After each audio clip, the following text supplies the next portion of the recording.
what happens when you get into debt. That's your name? It's not my name. And you can't or won't pay it back.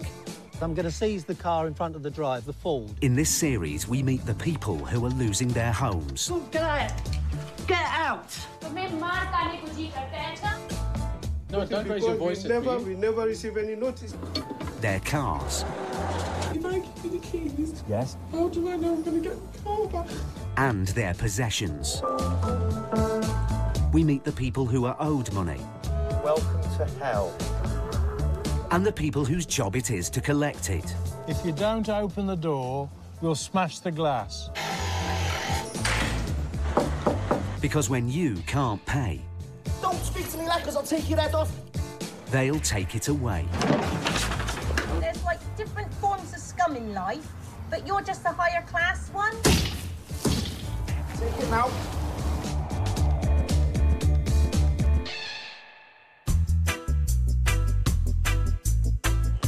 The number of tenants falling behind on their rent has more than doubled, according to a leading debt charity. The Money Advice Trust says that over half of all the calls they receive are about rent arrears, and that missed payments are now the fastest growing debt problem in the UK.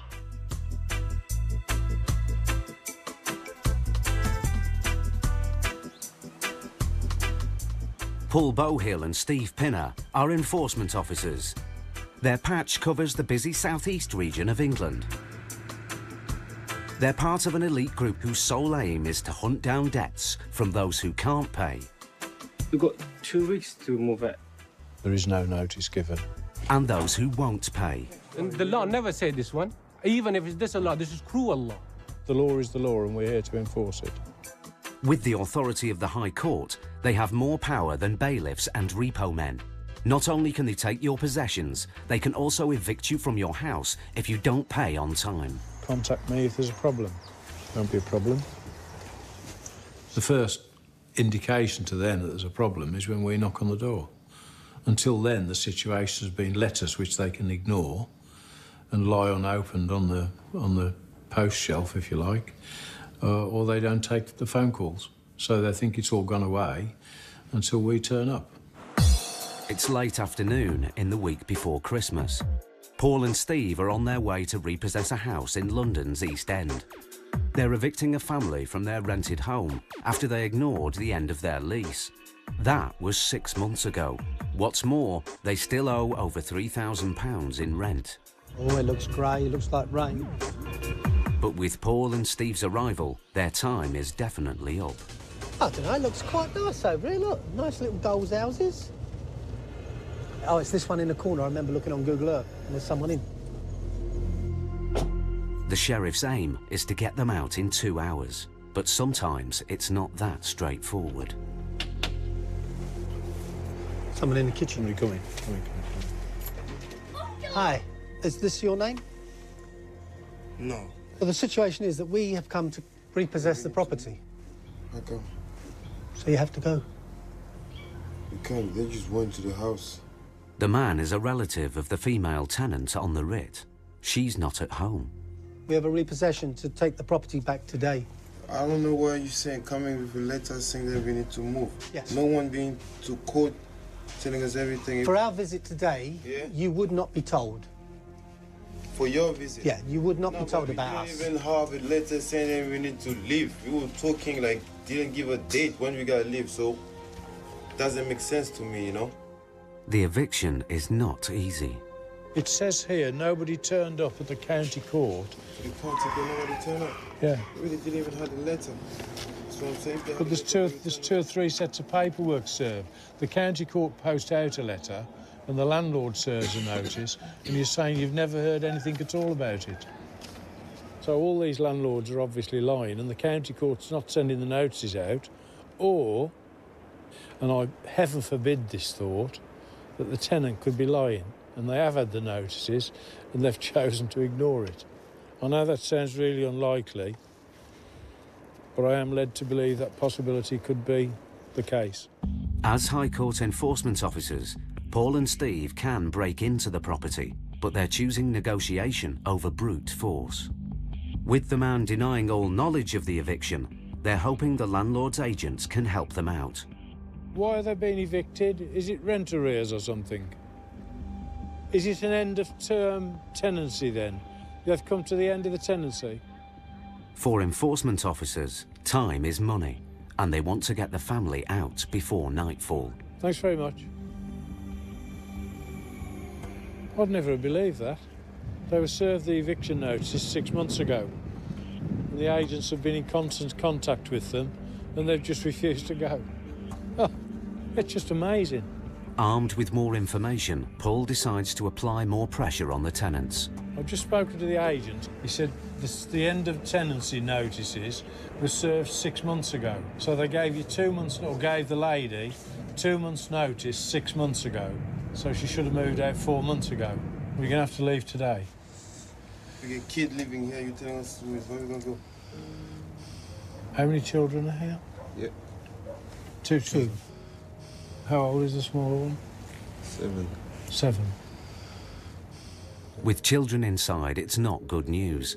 It puts an entirely different complexion on this job. When there's children involved, it's more distressing because the children absolutely have no idea what we are. We're just coming in and taking them out of their home.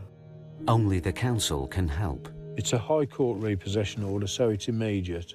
They've had plenty of warning, but what I am concerned is when the mother gets home here, and we are waiting for her, is that we have no choice on the eviction aspect, is we wanted to make contact with you early so that we can put into motion whatever emergency housing arrangements you have in these circumstances.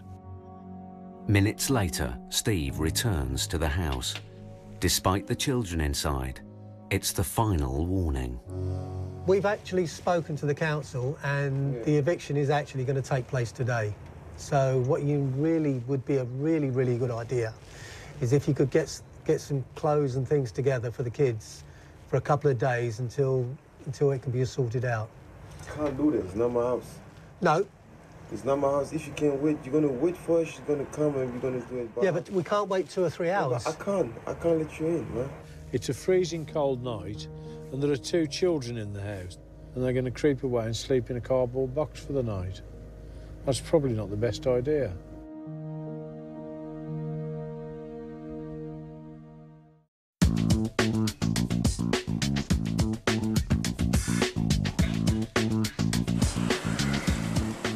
It's early evening in the week before Christmas. High Court enforcement officers Paul Bohill and Steve Pinner are dealing with a problematic house repossession in London's East End. You would not be told about us. We didn't even have a letter saying we need to leave. The family who live here should have left 6 months ago when their tenancy expired. How old is the smaller one? 7. 7. There's children inside, and their mother, who's the main tenant, still hasn't turned up, but the eviction is going to happen. She contacted you yet? Yeah, she contacted me. She said she's on her way. But it's going to be about 2 or 3 hours. No good. So you can just wait. Listen, it's really quite simple. Yeah. And if I can give you the bad news, is that within half an hour we will call the police. If we have to, we'll break into the property and it'll upset the children and all the things that go with it. But the eviction will take place. With every passing minute, it's more difficult to evict the family tonight as planned. They'll have nowhere to go. The sheriffs need to act fast.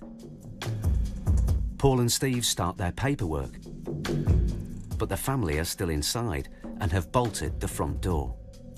Can you open up? Could you open the door for us, please? Pardon? Yeah, great. That's great. What's he say? He's called the police. That's good.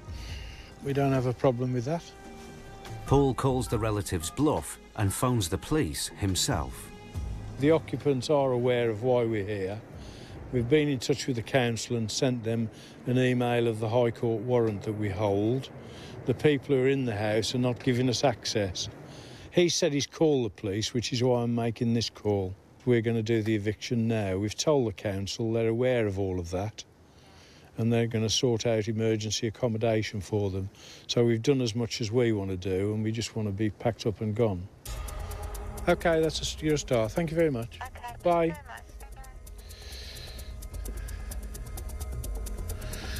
OK, they're too busy to come. If you don't open the door, we'll smash the glass. You haven't called the police, we have. So, we're going to break the glass. Just open the door. I've called the police and they said they've got no record of your call. I'm going to give you 2 minutes and break the glass. It is the last straw, yeah, so we'll break in now. And I don't like to do that with kids in the house, but there's no option. Talking the family out has failed. Brute force is now the only choice. I'm sorry, but... Yeah, you sorry, but... It's nothing against the witnesses. No, if you'd have done as we'd asked, this would have all been totally unnecessary. The use of a crowbar has secured the sheriff's entry. They change the locks and begin the repossession of the property. Half an hour later, the female tenant they've been waiting for comes home. Sorry, we have a High Court warrant. I've not received nothing. Pardon? I've not received nothing. What can I do now? This has been going on for months. No! Oh, I'm Give sorry. me the letter. Right, that's dated the 3rd of December to give possession of the house on or before the 11th I of received the December. letter 14. But you didn't go to court. I said I received the letter Saturday. Well, I'm sorry, I don't make the laws, I only enforce them. The landlord's agent has also arrived at the property. You guys had fair warning Sorry? about this. You knew about this. You guys didn't respect the notices that we given you. No, I said before. you. No, don't talk about No, notice don't raise your because voice at me. we never receive any notice. Any notice? If I do receive We hand-delivered the notice. When? And? To To who? you. We never been to court. Yeah. Can I stop you there? This is wasting time.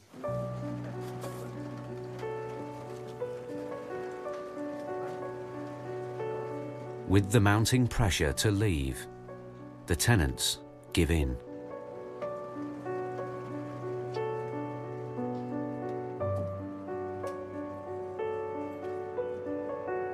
It's taken the sheriffs 4 hours to get them out. As there are children, the family will receive emergency council accommodation. It's now well into the night, but the eviction is finally over. If you're honest... They had nice furniture. There was a massive 60-inch TV in the lounge, another 60-inch TV in the conservatory. Then just the one bedroom on the ground floor had another massive TV as well mounted to the wall. And it didn't seem that these people were struggling financially at all. It seemed that they really lived a good life in there, considering that they couldn't afford to pay their rent. Getting the rent arrears was not on the sheriff's High Court writ, and even though they owe money, the family will still be allowed to collect their remaining possessions within 7 days. Okay, done and dusted. At last. But this job has affected Paul more than most. We've put an immigrant family out on the streets 2 or 3 days before Christmas. They hadn't even got their Christmas tree up, so there'd be no presents, nowhere to go, pissing down with rain. They're really unhappy. How can that be a good result?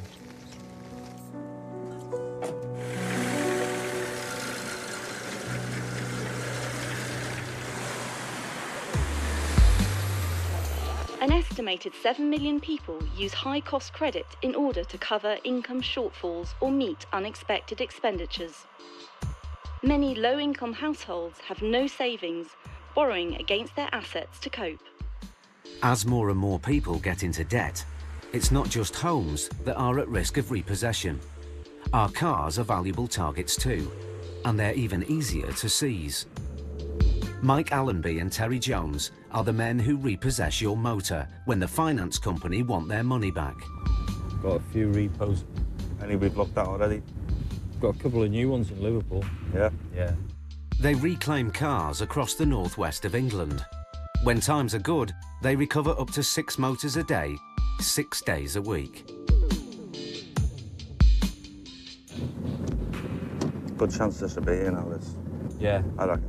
This morning, they're en route to repossess a people carrier that's been used as security on a loan.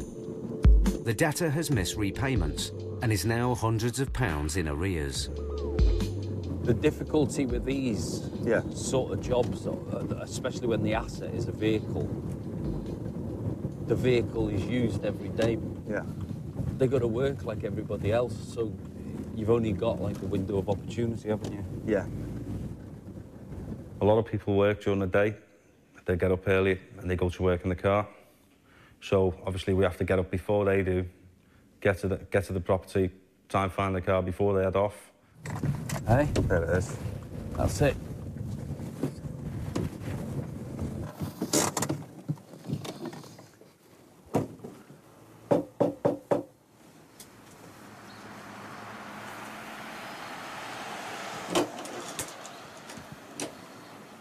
Hey, love, I've got a repossession order for the vehicle. You're joking, I've just come out of hospital yesterday. Have you? Yeah, is there any chance I can phone them later? Well, not while we're here, there isn't, love. I've got 3 options. Yeah. You can either make a payment, which, if you knocked on my door this time in the morning, I couldn't do. Yeah. 2, I can take the car and put it in our pound and give you a couple of days to sort it out. Or, if you refuse to, I've just got to take the car down. Oh, I need my car to take the kids to school. I've been in hospital for the past month and came out yesterday. The only money I've got on me is £20 cash.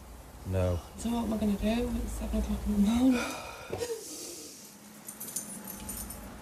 If there was any other way I could help you, I would, though. Right, if I give you the keys... Yes? I find something, how do I know I'm going to get the car back? I understand, love. I understand. If you give us the keys, I'll find out what the outstanding is and I'll put my contact details on it so you have a point of contact and a face you know. Come in a minute.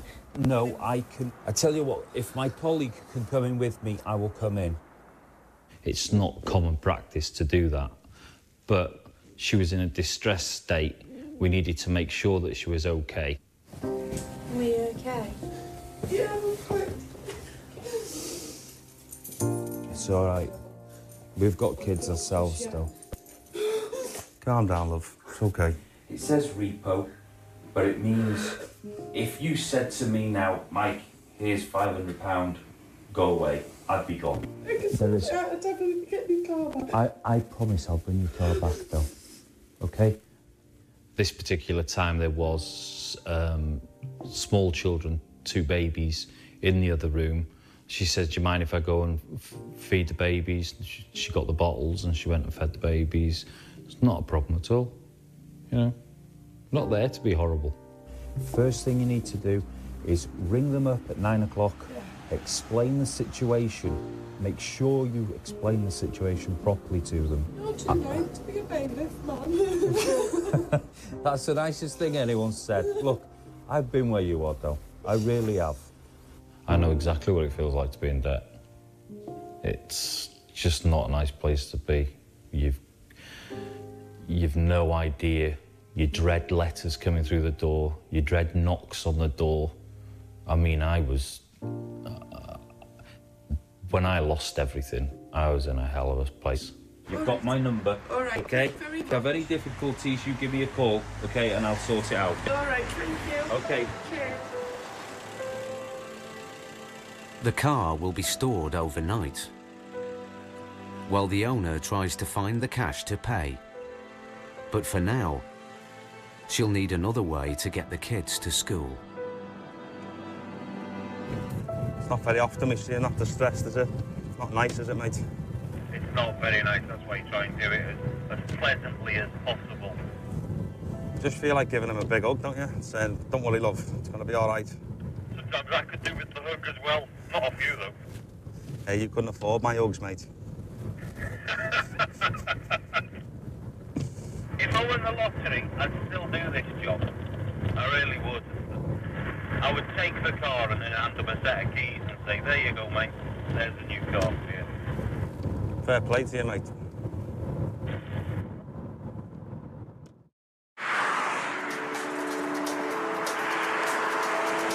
It's the following day. The owner of the car hasn't called.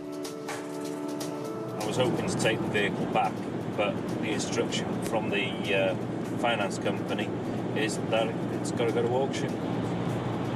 Of course, I'd have preferred to take the car back to her, but at the end of the day, our job is to find the assets that people are putting up for loans and resolving the situation.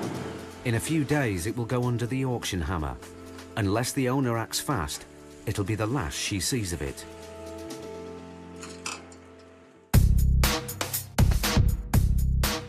Back in the southeast, Paul and Steve's next job is taking them to Essex. They have a warrant to reclaim rent arrears from a father and son who are the tenants of a country house. They both signed the tenancy agreement in 2012. But they haven't paid rent for over a year. The High Court paperwork shows they now owe over £10,000 to the landlord. The sheriff's job today is clear-cut. They need to locate any possessions owned by the tenants. If they can find them, they can sell them. Once sold, any money they make will be put towards the arrears owed to the landlord. There's a warrant here for £10,600. So what we're looking for is vehicles, antiques, paintings, things like that. But first, they have to get in. Legally, on this type of High Court warrant, they can only gain access through an open door or window. And in this business, preparation is everything. This is a scaling ladder.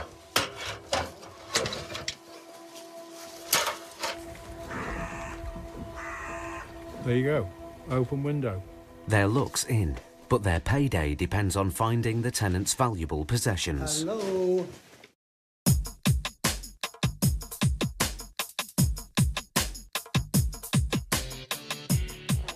Figures based on court proceedings have revealed the extent of England's housing crisis.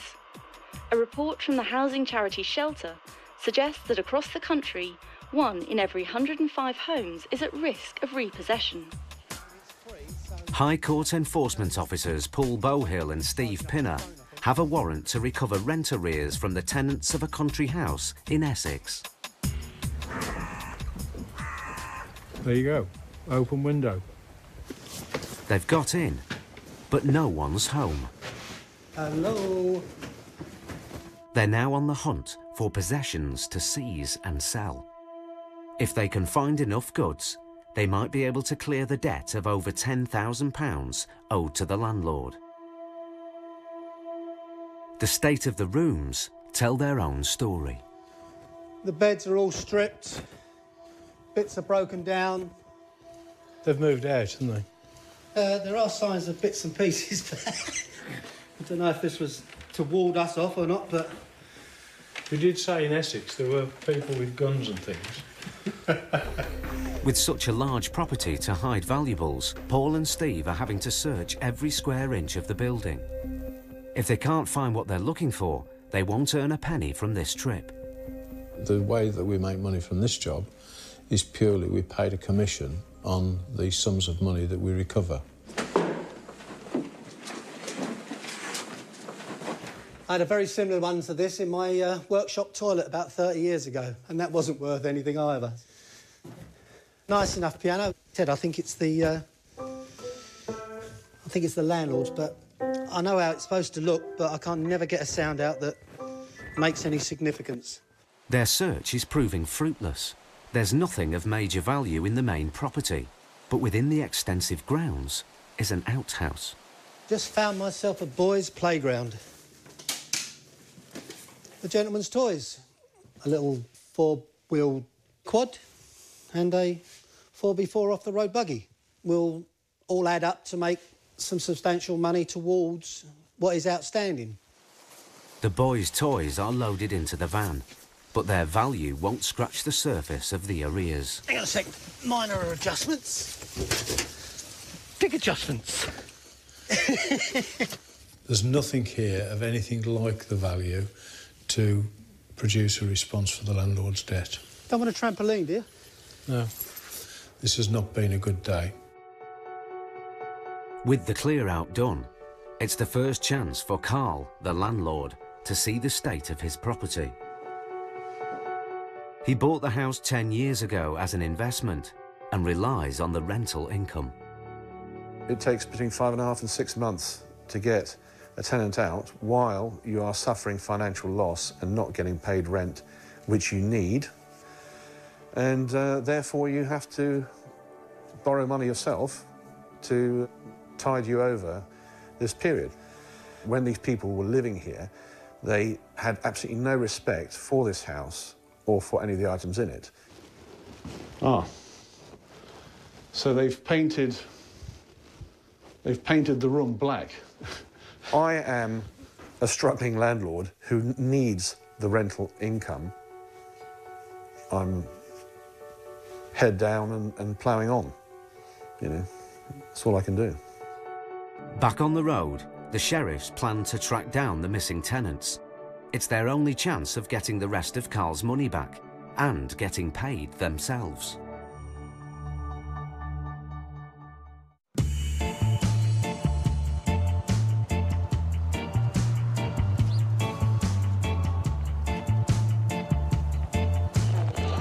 The Samaritans have seen a marked increase in the number of calls answered from men about financial worries.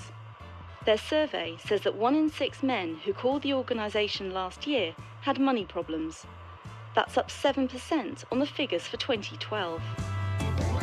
In the northwest, car repossession experts Mike Allenby and Terry Jones are driving through Liverpool.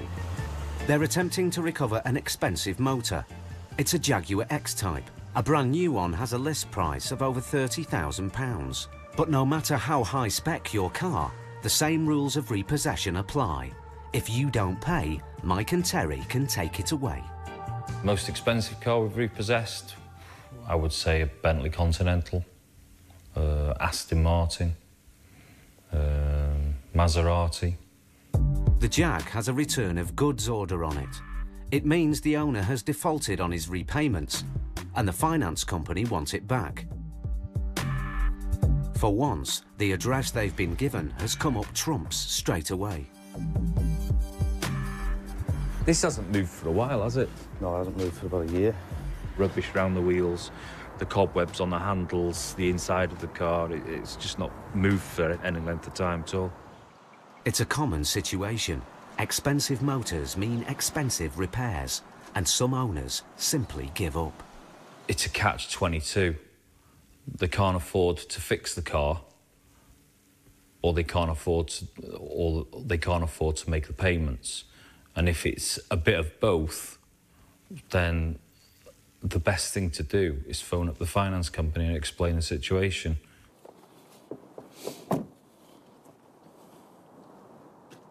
Even with no response, the team can legally take the car as long as the finance company gives permission. But there's a problem. Oh, hi, Trace. We've got the Jaguar, but some of these X-Types are all-wheel drive, and we can't tow it if it's all-wheel drive. Not even on a suspended lift, so we'll have to get recovery out. Because if we try and tow it, it'll damage the gearbox. Mike knocks again. He's convinced someone's home. There's somebody in, because there's a little dog barking now. I just find it strange that the dog shuts up every now and then. People go to all sorts of lengths to avoid the debts. I mean, I've had people that pretend they're not in, and you can sit outside the house, and I've sat there for hours on end, and then the next thing, all of a sudden, somebody will come to the door, and then 5 people will walk out of the house. I've had people hide their cars in neighbours' garages. It's unbelievable the lengths people will go to avoid confronting their debts. The plan to repossess the car rests on the arrival of a low loader. The team believe it will force the person hiding in the property to come out, so the job can be wrapped up. If they come to the door, they give us the keys, we just got here and gone. Because the last thing you want to do is cause anybody an embarrassment or anything like that. An hour and a half later, the low loader turns up. Sure enough, someone appears at the front door. Paperwork. can sign for it. Thank you. Is that okay? Yeah, of course it's okay. It's your stuff, mate. Yeah, not an issue at all. Take out whatever you need. I've got the son of this client to answer the door now. He's quite happy for us to take the vehicle. He's aware of the situation, so he's just asked if he can empty the car. All right, mate. Cheers. Thanks for your help. It's all right. This has been moved for a while. One down, 59 to go. The Jag was later taken to auction to be sold. Back in London, Paul Bohill and Steve Pinner are hunting for some of the dozens of debtors facing High Court writs and warrants. Where is he? I don't know, I think he's on holiday somewhere. I just live upstairs and I just did a cleaning. You sure you're not? But there's one case they can't let go. They're still after the tenants from the Essex mansion. The debt has now risen to over £12,000 with added High Court fees. Well, it's as bad as it gets, really. The father is in prison, convicted of fraud and obtaining property by deception. He's been jailed for 3 years. But his son is also named on the warrant. He's now the sheriff's only hope of recovering the money and getting paid. Tracking him down is proving difficult. Hello?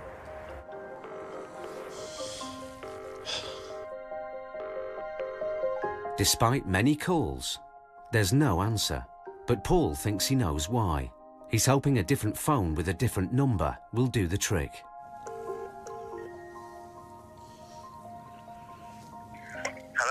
Hello, it's Paul Bohill. Hello, fella. Is there any possibility of you coming up to the house now? I can't do today. Give me a call later this week, but yeah, certainly I'll come up on Monday. Okay, that's lovely. Thanks very much. Take care. Bye. Sounds quite chipper, doesn't he?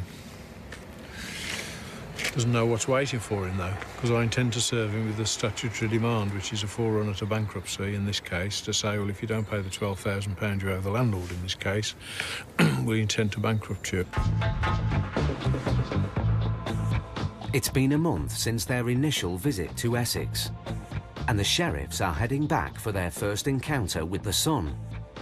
But it's not just Paul and Steve who are after him. The landlord's called the police. Pleased to meet you. Pleased to meet you. Pleased to meet you, sir. We are going to effect an arrest of the gentleman. Okay. Take him to Braintree Police Station. Right. To answer an allegation of alleged theft from the premises, which has been received by the owner. So we really need to serve our papers before they serve theirs. Can you get him out of the van? Yeah. The son is on site, holed up in a neighbour's house. The police are keeping the driveway covered in case he makes a run for it.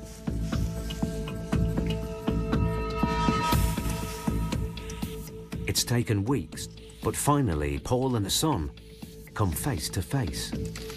It's me. Hello, sir. How are you? Paul. It's all right. I'm sorry about this. No, do you want to come Yeah, in? yeah.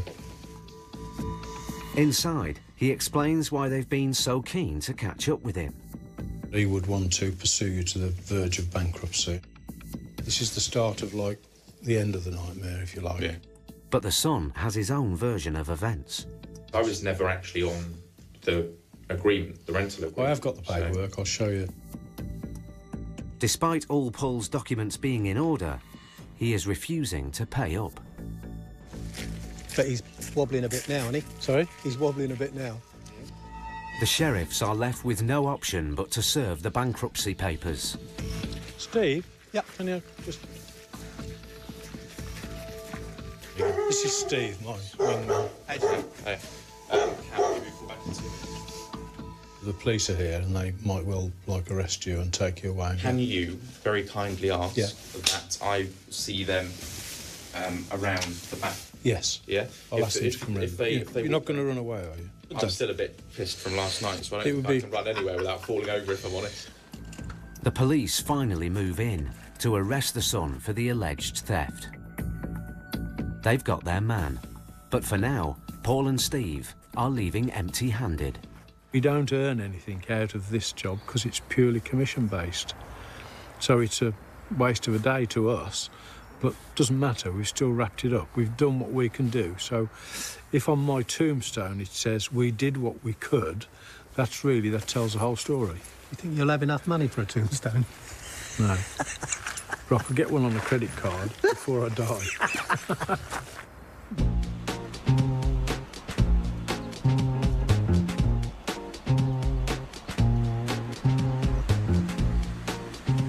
It's another day, and Paul and Steve are swapping the city streets of London for Somerset. It's a long way from their usual patch, but 3 jobs have come up in the same town. Heading off to the west in the sunshine. Well, maybe not the sunshine, but still heading west. Getting results for all 3 could make it a big payday. Happy days. But they've no idea if the gamble will be worth it.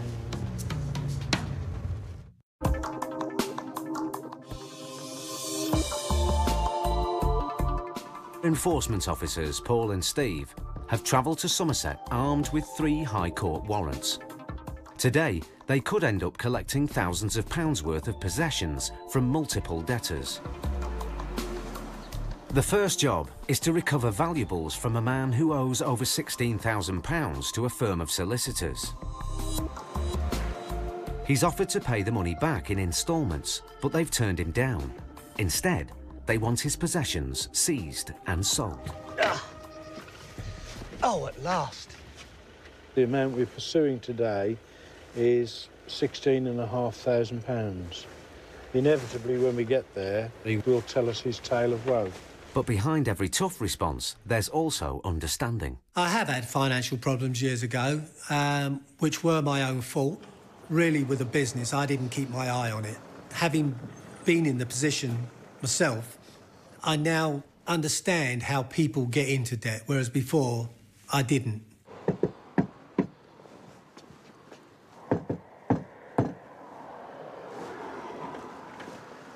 On an occasion like this, we won't actually leave a letter because it might spook them. We'll just come back later. A car is parked on the driveway.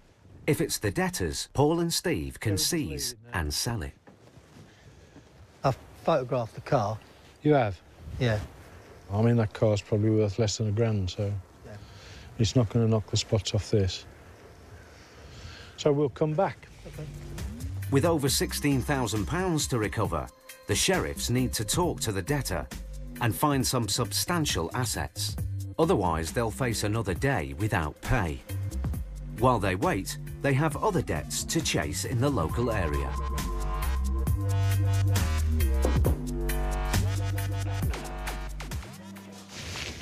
We're trying to track down. That was his personal mobile number. Steve is now looking for him on Facebook.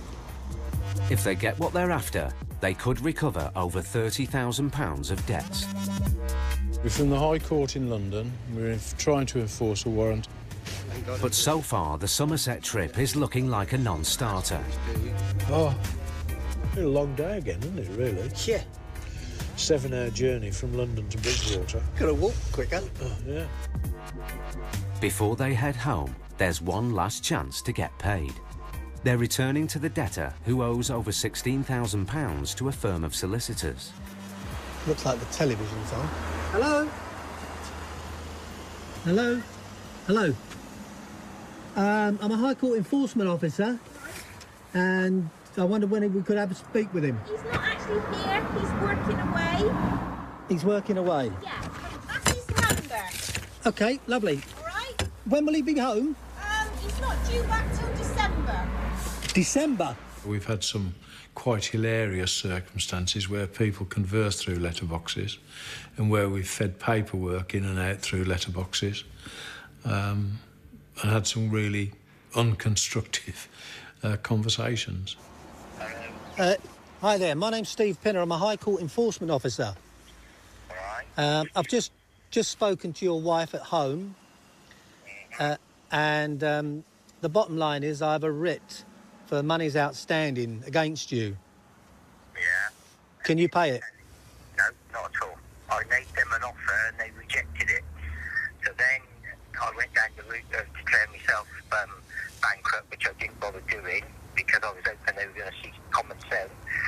And we had a solicitor in Manchester deal with it, which in the morning I will be getting onto them, which you'll probably then get a phone call telling you a date of when I'm going to court to declare myself bankrupt. There are two views on people who go bankrupt. Those who are forced into it and those who do it for the sheer hell of it. Those that scam, rip off people. So I don't have a very high opinion of those.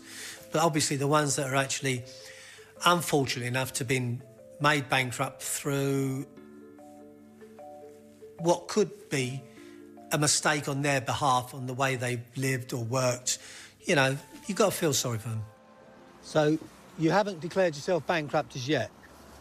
No. OK. If the man declares himself bankrupt, there'll be no payout for the sheriffs. They need to seize any assets they can right now. But his wife won't let them in, and they can't break in. Their last hope is the car. I'm going to seize the car in front of the drive as part payment towards this debt. I didn't buy it. It was bought by my wife. OK. Can I just ask you to contact your wife and ask her if she wouldn't mind just showing me the proofs? I'm quite happy to accept that if that is the case. Yeah. Right, OK, could you call your wife? Thank you. You've got two choices on that. You know, we'll either get a recovery truck out, smash the window, get it on the truck, you know, the usual story, really.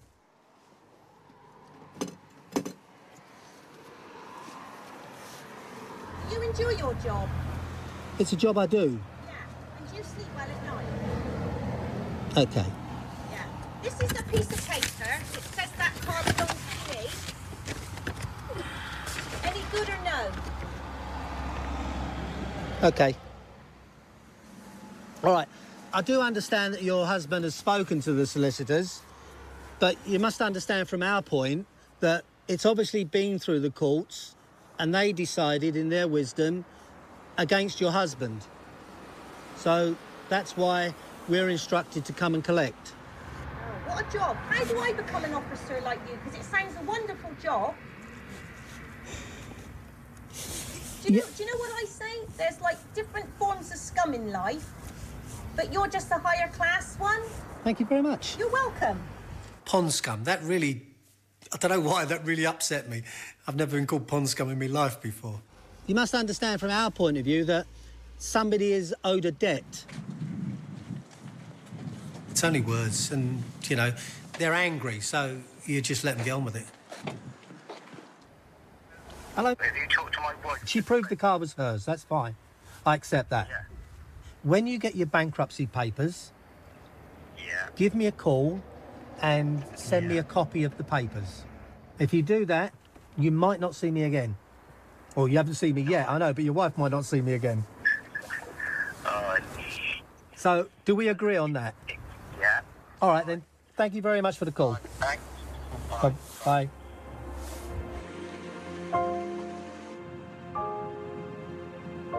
When you don't get paid for a job, it's disheartening because you may have travelled 100 miles to go somewhere, knock on somebody's door, and there's nothing there. So if you don't get paid, the job, you don't get anything. It's either get paid or don't get paid.